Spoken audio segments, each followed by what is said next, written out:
Okay dude. सो आज आज वाला वीडियो इधर से स्टार्ट करने वाले हैं, एम्फीबियन से। कल हम लोगों ने यहाँ तक किया था, एक्वाटिक एनिमल्स तक किया था यहाँ तक। आज एम्फीबियन से स्टार्ट करने वाले हैं, ठीक है। तो फिर एम्फीबियंस किसे बोलते हैं, यहाँ पे ऊपर में हेडिंग में ही लिखा हुआ है, animals that live in both land and water, ठीक है। इनका सबसे बड़ा कैरेक्टरिस्टिक क्या है कि किसी एनिमल को देख के तुम कैसे पहचानोगे कि वो एम्फीबियन है कि नहीं।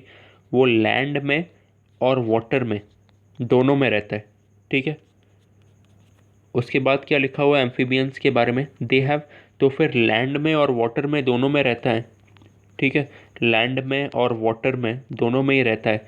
तो फिर लैंड में और दोनों जगह पे रहने के लिए क्या करना पड़ता है, सांस लेना पड़ता है, हाँ या ना। तो फिर सांस कैसे लेंगे, तो फिर लैंड में जब होते हैं तो फिर लंग्स से सांस लेते हैं। लंग्स जो कि हम लोग के पास होते हैं, जो हिंदी में फेफड़े बोलते हैं, हाँ। तो फिर लैंड में जब होते हैं तब लंग्स से सांस लेते हैं। और क्या लिखा हुआ है, जब पानी के अंदर होते हैं, पानी के अंदर होते हैं लंग्स, तुमको पता है कि क्या है, पाइपलाइन जैसा है हम लोगों का जो है, ठीक है। वो कैसा दिखता है, कुछ ऐसा दिखता है, डिवाइड हो जाता है। फिर यहाँ पे होता है तुम्हारा लंग्स,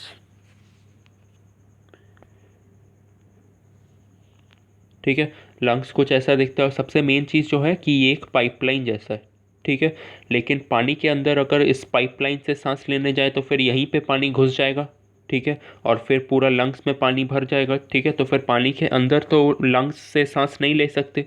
तो फिर सांस कैसे लेंगे, पानी के अंदर कैसे सांस लेते हैं, they have, sorry, while in water they breathe through their skin. पानी के अंदर कैसे, अपने स्किन से सांस लेते हैं, ठीक है।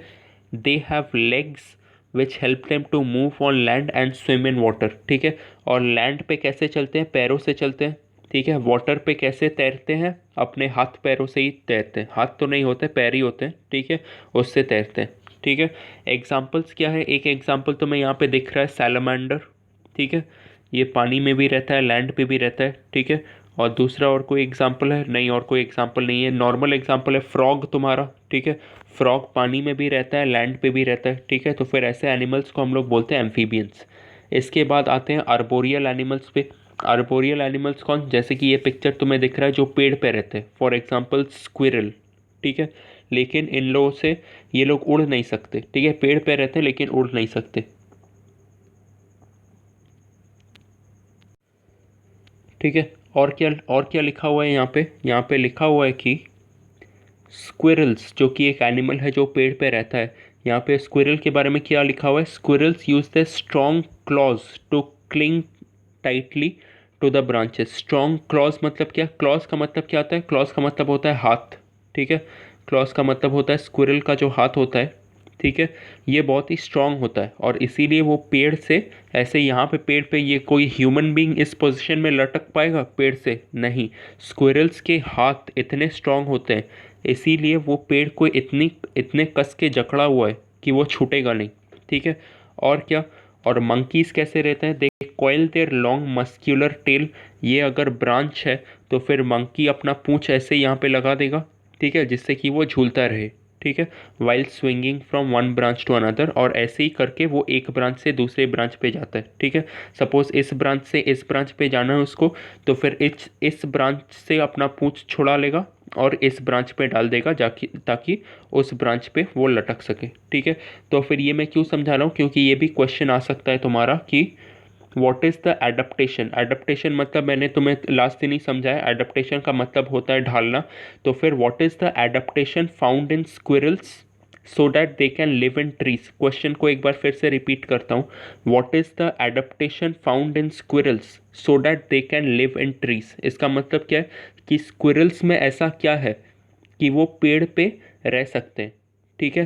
तो गाय को अगर पेड़ पे चढ़ा दे तो फिर वो पेड़ पे नहीं रह पाएगा, ठीक है। लेकिन स्क्विरल्स में ऐसा क्या है कि वो पेड़ पे चढ़ सके, ठीक है। तो फिर तब तुम्हें आंसर क्या लिखना है, squirrels use that strong claws to cling tightly to the branches. Squirrels के पास क्या होता है, स्ट्रॉन्ग क्लॉज होते हैं। मतलब स्ट्रॉन्ग क्लॉज मतलब क्या, स्ट्रॉन्ग हाथ, जिससे कि वो पेड़ पे लटक सके। और अगर मैं पूछूं what is the adaptation found in monkeys to live in trees, monkeys के पास ऐसा क्या है कि वो ट्री पे रह सके, तो फिर तुम्हें क्या लिखना है कि monkeys coil their long muscular tail around branches while swinging from one branch to another. ठीक है, तो फिर इसका आंसर यहाँ पे ये इतना एक्स्ट्रा नहीं लिखना है तुम्हें, बस ये लिखना है कि monkeys have a long muscular tail which helps them to swing from one branch to another branch. एक बार फिर से रिपीट करता हूँ, monkeys have a long muscular tail which helps them to swing from one branch to another branch. ठीक है, monkey के पास एक स्ट्रॉन्ग मस्क्यूलर टेल होता है जिससे कि वो एक ब्रांच से दूसरे ब्रांच पे जा सके, और यही है उसके पास। गाय गाय क्यों एक ब्रांच से दूसरे ब्रांच तक नहीं जा सकता? क्योंकि गाय का जो टेल है वो बहुत क्या है, वो बहुत वीक है, लेकिन मंकी का टेल बहुत स्ट्रांग है जिससे कि वो एक ब्रांच पे लटक सके। ठीक है, और उसके बाद आ जाते हैं हम लोग एरियल एनिमल्स पे। ठीक है, एरियल एनिमल्स क्या होता है? अच्छा, लास्ट दिन एक चीज़, मैंने टेरेस्ट्रियल का स्पेलिंग ठीक लिखा था क्या लास्ट दिन जब मैंने तुम्हें टेरेस्ट्रियल एनिमल्स वो सब सिखाया था? हाँ हाँ, टेरेस्ट्रियल का स्पेलिंग ठीक ही लिखा था। ठीक है, हाँ, तो मेरे को वो मतलब पढ़ाने के बाद फिर मेरे को ध्यान आया कि शायद मैंने टेरेस्ट्रियल का स्पेलिंग मैंने गलत लिखा होगा पिछले, लेकिन टेरेस्ट्रियल का स्पेलिंग ठीक है। ठीक है, तो फिर इस पे वापस आते हैं एरियल एनिमल्स पे। तो फिर जो एनिमल्स उड़ सकते हैं उनको हम लोग एरियल एनिमल्स बोलते हैं। ठीक है, तो फिर फॉर एग्जांपल क्या? फॉर एग्जांपल बर्ड्स, पक्षी, बैट्स, चमगादड़। ठीक है, they have wings instead of front legs. तो फिर मैं अगर तुम्हें एनिमल कोई एनिमल दे दूँ, तुम कैसे पहचानोगी कि वो क्या है, क्या कि वो एरियल एनिमल है कि नहीं? तो फिर तुम्हें क्या क्या देखने को मिलेगा कि उसके पास विंग्स है, उसके पास विंग्स है, लेकिन और फ्रंट लेग्स नहीं है। ठीक है, सामने के फ्रंट लेग्स मतलब क्या? सामने के हाथ। एनिमल्स में तो हाथ नहीं बोलते क्योंकि एनिमल्स के पास हाथ बोल के कुछ नहीं होता, उनके पास जो भी होता है पैर ही होता है। ठीक है, फ्रंट लेग्स मतलब क्या? सामने के पैर। ठीक है, तो फिर अगर मैं तुम्हें कोई एनिमल दे दूँ, तुम ये देख रही हो कि उसके सामने के पैर नहीं है लेकिन विंग्स है। ठीक है, लेकिन विंग्स है, तो फिर तुम्हें पता चल जाएगा कि वो एक एरियल एनिमल है। ठीक है, तो फिर बर्ड्स के पास ऐसा क्या है? ठीक है, ये है अगला क्वेश्चन कि what is the adaptation found in birds which helps them to fly. मतलब बर्ड्स के पास ऐसा क्या है कि वो उड़ सकते हैं, लेकिन एक गाय उड़ नहीं सकता। क्या है उनके बॉडी में? The bodies of birds are covered with feathers and their bones are hollow, this makes their bodies light and helps them in flying. ठीक है, तो फिर बर्ड्स सबसे पहले तो उनके पूरे बॉडी पे फेदर्स होते हैं। फेदर्स को हिंदी में क्या बोलते हैं? फेदर्स को जो भी बोलते हैं, फेदर्स का मतलब तो तुम्हें पता ही होगा। ठीक है, तो फिर बर्ड्स के पूरे बॉडी पे फेदर्स होता है जिससे वो जो उड़ने में हेल्प करता है। और एक चीज़ क्या होता है, उनके बोन्स जो हैं वो हॉलो है। इस चीज़ का मतलब क्या है? Bones are hollow. हम लोगों का जो बोन्स होता है, बोन तुमको पता है कि एक पाइपलाइन, तुम वेजिटेरियन हो तो तुमको पता नहीं होगा, बोन जो है, ठीक है, कुछ ऐसा दिखता है। और हम लोग का नॉर्मल ह्यूमन बोन जो है, इसमें बोन मैरो बोल के एक चीज़ होता है रेड कलर का। ठीक है, बोन मैरो बोल के एक चीज़ भरा हुआ रहता है। ठीक है, तो फिर जो बोन को और भी ज़्यादा भारी बना देता है। ठीक है, ये चीज़ बोन को और भी ज़्यादा भारी बना देता है। ठीक है, लेकिन बर्ड्स का जो बोन है, इनके अंदर वो बोन मैरो नहीं होता। ठीक है, वो खाली होता है। ठीक है, ऐसा खाली होता है जो बोन्स को हल्का बना देता है। ठीक है, उड़ने में गाय को अगर मैं विंग्स भी दे दूँ, उसको अगर मैं पर भी दे दूँ तो भी नहीं उड़ पाएगा। क्यों? क्योंकि वो कुछ ज़्यादा ही भारी है, उसके बोन्स के अंदर बोन मैरो है और वो भारी है। Bone marrow, BONEMARROW। ठीक है, ये बोन्स के अंदर होता है जो बोन को ज़्यादा भारी बना देता है। ठीक है, इसके अंदर ऐसे होता है रेड कलर का चीज़। ठीक है, लेकिन इसका बर्ड्स का जो बोन होता है वो खाली होता है, हॉलो। हॉलो मतलब खाली। ठीक है, वो खाली होता है जिससे कि बोन जो है वो एकदम हल्का लगता है और बर्ड आसानी से उड़ सकता है। ठीक है, ठीक है, अगला कॉन्सेप्ट जो है वो है माइग्रेशन। ठीक है, तो फिर कुछ बर्ड्स जो है, ठीक है, वो ठंड एकदम बर्दाश्त नहीं कर सकते। ठीक है, जैसे कि फॉर एग्जांपल, यहाँ पे एग्जांपल तो नहीं है, some birds living in cold areas. ठीक है, तो फिर बर्ड्स, तो फिर एक का तो नाम है आर्टिक टर्न। ठीक है, सॉरी स्पेलिंग गलत लिखते हैं, ARCTIC। आर्टिक टर्न बोल के एक बर्ड होता है। ठीक है, और एक और बर्ड होता है। ठीक है, तो फिर ये बर्ड्स ऐसे होते हैं, इनसे ठंड एकदम बर्दाश्त नहीं होता। ठीक है, तो फिर तो फिर ये लोग क्या करते हैं, तो फिर ये लोग रहते भी हैं ये साइबेरिया इन रशिया, जो जहाँ पे बहुत ज़्यादा ठंड पड़ जाता है, ठीक है ठीक है, ये लोग ऐसे जगहों पे रहते हैं। तो फिर ठंड में तो ये लोग वहाँ पे रह नहीं सकते, तो फिर वो लोग क्या क्या करते हैं ठंड में, दूसरे जगह पे चले जाते हैं, ठीक है, दूसरे जगहों पे जाने लगते हैं। और इस चीज़ को हम लोग बोलते हैं माइग्रेशन। क्यों जाते हैं वो, अपना घर छोड़ के, सपोज साइबेरिया में रह रहे हैं, अपना घर छोड़ के क्यों जाते हैं, in search of better living conditions. In search of better living conditions मतलब क्या, वो बेटर लिविंग कंडीशंस मतलब क्या, जैसे कि हम लोग अपना घर क्यों चेंज करते हैं, क्योंकि नया घर ज़्यादा कंफर्टेबल होता है। कोई कोई अपना फ्लैट छोड़ के झोपड़ी में जाकर नहीं रहने लगेगा, ठीक है, वो हमेशा एक ज़्यादा बेहतर जगह पे जाएगा, हाँ या ना। वैसे ही बर्ड्स बर्ड्स तो फ्लैट और झोपड़ी समझते नहीं है, ठीक है। तो फिर उन लोगों के लिए बेहतर जगह मतलब क्या, जहाँ पर बेहतर टेम्परेचर हो, जहाँ पे थोड़ा सा ज़्यादा गर्मी हो, ठीक है, ताकि वो लोग आराम से रह सके, ठीक है। और इस चीज़ को बोलते हैं माइग्रेशन। तो फिर ये पूरा वाला चीज़ मैं तुम्हें समझाता हूँ कि यहाँ पे क्या लिखा हुआ है। Some birds living in very cold places such as Siberia in Russia cannot survive the cold winter there, so they leave their homes in winter and fly to warmer climates where they can find food easily, ठीक है। तो फिर कुछ birds जो है, जो Siberia in Russia ऐसे ठंडे जगहों पे रहते हैं, तो फिर जहाँ पे विंटर में बहुत ज़्यादा ठंड पड़ जाता है, और इसीलिए खाना ढूंढना बड़ा मुश्किल हो जाता है, उस ठंड में निकल के खाना ढूंढना बड़ा मुश्किल हो जाता है। क्यों, एक तो अच्छा दो कारण एक तो बहुत ज़्यादा ठंड पड़ जाता है जो वो लोग सह नहीं सकते, ठीक है। और बहुत ज़्यादा ठंड जब पड़ जाता है तब क्या होता है, सारे पेड़ सूख जाते हैं, हाँ या ना, सारे जो पेड़ होते हैं वो सब सूख जाते हैं, और सिर्फ उनका स्टेम बच जाता है, ठीक है। तो फिर अगर सारे पेड़ सूख गए, पत्ते फल फूल सब चले गए, मतलब क्या, बर्ड्स का खाना कुछ नहीं बचा, हाँ या ना। ये एक और रीज़न है कि उन लोग को खाने को कुछ नहीं मिलता है, इसीलिए वो लोग दूसरे जगह पे भागते हैं, ठीक है।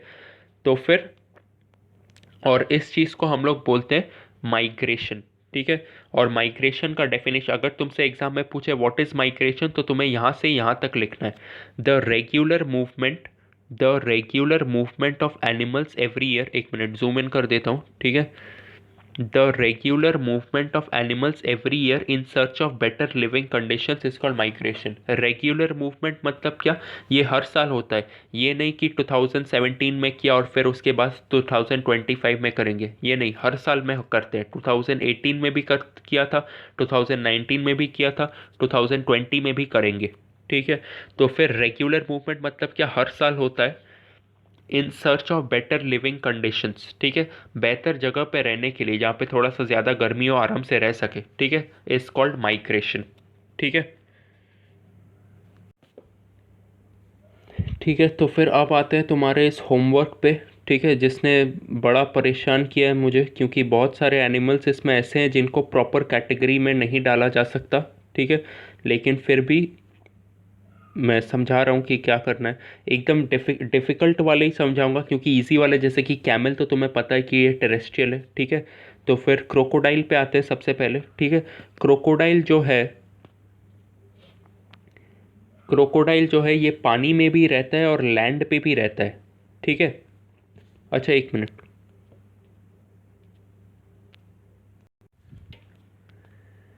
ठीक है। तो फिर ये क्रोकोडाइल जो है ये पानी में भी रहता है और लैंड में भी रहता है, ठीक है। तो ये पानी में भी रहता है, लैंड में भी रहता है, तो फिर इसको एम्फीबियन बुलाना चाहिए, लेकिन ये एम्फीबियन है नहीं। तो फिर ये मैंने इंटरनेट पे सर्च किया कि क्रोकोडाइल एम्फीबियन है कि नहीं, क्रोकोडाइल को एम्फीबियन तो नहीं बुला सकते, ठीक है। बट क्योंकि ये अपना ज़्यादातर टाइम पानी में ही गुजारता है, तो फिर इसको तुम लिखना एक्वाटिक एनिमल, ठीक है। इसको लिखना एक्वाटिक एनिमल, इसको एम्फीबियन मत लिखना, ठीक है। उसके बाद आते हैं ये पांडा बियर पे, ठीक है। पांडा बियर जो है ये ट्री पे रहता है, ठीक है। इसको इसको इसीलिए इसको लिखना है आर्बोरियल, ठीक है, इसको लिखना है आर्बोरियल। उसके बाद आएंगे वॉलरस पे, ठीक है, इस वॉलरस को लिखना है एक्वाटिक एनिमल, ठीक है, एक्वाटिक। क्यों, क्योंकि ये भी एक एनिमल है जो पोलर बियर की तरह ऐसे पोलर रीजन्स में पाया जाता है, एकदम बहुत ही ठंडे रीजन्स में पाया जाता है, और ये लैंड पे भी आता है, ये लैंड पे शिकार करने के लिए ये लैंड पे भी आता है, ठीक है। लेकिन इसको क्योंकि ये अपना ज़्यादातर टाइम पानी में ही बिताता है इसीलिए इसको एक्वाटिक एनिमल्स बोलेंगे। ठीक है, एक्वाटिक एनिमल बोलेंगे। और ये सील को भी हम लोग एक्वाटिक एनिमल ही बोलेंगे क्योंकि ये भी अपना ज़्यादातर टाइम पानी में ही बिताता है। ठीक है, पोलर बियर को क्या बोलेंगे? पोलर बियर को, एक मिनट सर्च करके बताता हूँ कि पोलर बियर को क्या बोलेंगे। तो फिर यहाँ पर जैसे जैसे तुम देख रही हो, पोलर बियर जो है वो लैंड पे भी रहता है लेकिन और पानी पे भी रहता है। ठीक है, लेकिन इसको टेरेस्ट्रियल मैमल बोलेंगे। मतलब टेरेस्ट्रियल, यहाँ पे लिखा हुआ है कि ये टेरेस्ट्रियल मैमल है, टेरेस्ट्रियल एनिमल बोलेंगे इसको। क्यों? क्योंकि टेरेस्ट्रियल एनिमल का मैंने बोला था कि उसके पास लेग्स होने चाहिए। यहाँ पे पोलर बियर के पास लेग्स भी है और इसके पास, और ये लंग्स से सांस लेना चाहिए, और पोलर बियर लंग्स से ही सांस लेता है, इसीलिए इसको टेरेस्ट्रियल एनिमल बोलेंगे। ठीक है, इसके बाद आते हैं ये एलिफेंट बियर, ये सब तो तुमको पता ही कि ये सारे टेरेस्ट्रियल हैं, ये सब एक्सप्लेन नहीं करूँगा। ठीक है, तो फिर और इसके बाद आते हैं डक पे। ठीक है, ये डक जो है इसको एरियल नहीं बुला सकते क्योंकि ये उड़ नहीं सकता। ठीक है, तो इसको एरियल तो नहीं बुला सकते। अच्छा एक मिनट, ये भी मेरे को सर्च ही करना पड़ेगा। ठीक है, तो फिर ये देखो डक्स का यहाँ पे क्या लिखा हुआ है कि डक्स आर एक्वाटिक बर्ड्स, क्योंकि डक ज़्यादातर टाइम पानी में ही रहते हैं। ठीक है, पानी में ही अपना ज़्यादातर टाइम गुजारते हैं। ठीक है, तो फिर डक्स को लिखना है तुम्हें एक्वाटिक बर्ड्स। ठीक है, इसके बाद वापस चलते हैं इस पे। और डकलिंग, डकलिंग मतलब क्या? छोटा डक। ठीक है, तो फिर डकलिंग का भी सर्च करके मैं तुम्हें दिखाता हूँ। ठीक है, तो फिर ये डकलिंग के बारे में इंटरनेट पे कुछ दिया हुआ नहीं है कि डकलिंग ये एक्वाटिक है कि नहीं। ठीक है, तो फिर क्योंकि डक जो है वो एक्वाटिक है, वो अपना ज़्यादातर टाइम पानी में बिताता है। ठीक है, तो फिर डकलिंग भी वही होगा। ठीक है, और इसके बाद आते हैं गूस पे। ठीक है, तो फिर गूस का चेक करके बताता हूँ। ठीक है, तो फिर यहाँ पे क्या लिखा हुआ है? Associated mainly with fresh water, मतलब गूस जो है वो मेनली फ्रेश वाटर में रहता है। ठीक है, तो फिर ये वाला इन्फॉर्मेशन से हमें पता चलता है कि गूस जो है वो भी पानी में ही रहता है। ठीक है, तो फिर इसीलिए उसको एक्वाटिक बर्ड बोलेंगे। ठीक है, तो फिर उसके नीचे उसके लिए भी तुम्हें एक्वाटिक ही लिखना है। ठीक है, और क्या है? और इधर में है जो, अच्छा ये जो तुम्हारे सामने पेज है ये एक विकीपीडिया का पेज है। ठीक है, इधर में तुम्हें दिख ही रहा है विकीपीडिया का पेज है। और यहाँ पे हैन का किंगडम, क्या यहाँ पे एक्चुअली चिकन का किंगडम बता रहा है, चिकन का मतलब हैन ही। ठीक है, तो फिर किंगडम बता रहा है, उसको बर्ड नहीं बोला है, उसे एनिमेलिया लिखा गया। एनिमेलिया मतलब वो टेरेस्ट्रियल एनिमल ही होता है। ठीक है, तो फिर उसको एनिमेलिया बोला गया, तो फिर उसको तुम टेरेस्ट्रियल ही बोलोगे क्योंकि हैन हैन उड़ तो नहीं सकता। हाँ, हैन उड़ नहीं सकता। और तो फिर इसीलिए उसको एरियल बर्ड तो नहीं बोलेंगे। तो फिर तुम क्या लिखना? तुम टेरेस्ट्रियल बर्ड लिख देना। ठीक है, टेरेस्ट्रियल बर्ड मतलब ऐसा बर्ड जो लैंड पे रहता हो। ठीक है, चिक्स का भी वही, कॉक का भी वही। ठीक है, और कुछ है क्या? टर्की का भी वही टेरेस्ट्रियल बर्ड। और माउस टेरेस्ट्रियल ही लिखना है। फ्रॉग को एम्फीबियन लिखना है, तुम्हें पता है। चीता, लायन, ये सब तुम्हें पता ही है। आउल, इसको आउल उड़ सकता है क्या? हाँ, आउल तो उड़ सकता है, तो फिर इसको एरियल लिखना है। ठीक है, टर्टल, टर्टल ये एम्फीबियन बोलेंगे इसको कि एक्वाटिक बोलेंगे? टर्टल के पास गिल्स होता है क्या? एक मिनट टर्टल का चेक कर। ठीक है, तो फिर यहाँ पे जैसे तुम्हें दिख रहा है कि टर्टल जो है यहाँ पे क्लियरली लिखा हुआ है कि टर्टल पानी और लैंड दोनों में ही रहता है, लेकिन फिर भी इसको एम्फीबियन नहीं बोलेंगे। ठीक है, तो फिर टर्टल रेप्टाइल के अंडर में आता है, और रेप्टाइल जो होते हैं वो सारे टेरेस्ट्रियल ही होते हैं। ठीक है, वो सारे, और reptile is a terrestrial vertebrate. ठीक है, तो फिर अच्छा यहाँ पे इस इंफॉर्मेशन से पता चलता है कि जो सारे रेप्टाइल्स होते हैं उनको हम सब टेरेस्ट्रियल ही बोलेंगे। मतलब क्रोकोडाइल जो मैंने समझाया था पहले, लास्ट में मैंने क्या बोला कि जब क्रोकोडाइल का समझाया था मैंने तुम्हें एक्वाटिक लिखने के लिए बोला क्योंकि क्रोकोडाइल भी अपना ज़्यादातर टाइम पानी में बिताता है, लेकिन क्रोकोडाइल को वो क्या एक्वाटिक नहीं लिखना है, क्रोकोडाइल को टेरेस्ट्रियल ही लिखना है। क्यों? क्योंकि यहाँ पे बोला गया है कि सारे रेप्टाइल्स जो होते हैं वो टेरेस्ट्रियल होते हैं। ठीक है, तो फिर क्रोकोडाइल भी है, वो एक रेप्टाइल ही है। ठीक है, तो फिर क्रोकोडाइल को भी टेरेस्ट्रियल ही लिखना है तुम्हें। ठीक है, इसके बाद और कुछ है क्या डिफ़िकल्ट? नहीं, और कुछ नहीं है। मंकी, मंकी को तुम्हें आर्बोरियल बोलना है, कोआला को तुम्हें आर्बोरियल बोलना है। ठीक है, ठीक है, कोआला को आर्बोरियल बोलना है, हिप्पो को टेरेस्ट्रियल बोलना है, स्क्विरल को भी आर्बोरियल बोलना है। ये स्कंक और रकून, ठीक है, स्कंक क्या होता है वो चेक करके बता। तो फिर ये जो तुम्हें दिख रहा है स्क्रीन पे, ये स्कंक के कुछ पिक्चर्स हैं। ठीक है, और ये मोस्टली लैंड पे ही दिख रहे हैं तुम्हें, ये मोस्टली तुम्हें लैंड पे ही दिख रहे हैं। ठीक है, तो फिर स्कंक को भी तुम्हें टेरेस्ट्रियल ही बोलना है। ठीक है, और इसके बाद लास्ट जो है रकून। ठीक है, तो फिर रकून का इमेजेस इमेजेस सर्च करते हैं। ठीक है, तो फिर रकून का तुम्हें क्या लिखना है, यहाँ पे क्या बोल रहा है कि रकून मेनली आर्बोरियल होता है, मतलब पेड़ पे रहता है, लेकिन वो बहुत अच्छा स्विमर भी होता है। लेकिन पिक्चर्स में जाके देखे तो फिर ज़्यादातर पिक्चर्स उसके उसके पेड़ों पर ही है। ठीक है, तो फिर जैसे कि ये वाला पिक्चर में तुम्हें क्लियरली दिख रहा है कि वो पेड़ पे है। ठीक है, तो फिर तुम्हें आर्बोरियल ही लिखना है। ठीक है, तो फिर यहीं पे ख़त्म होता है।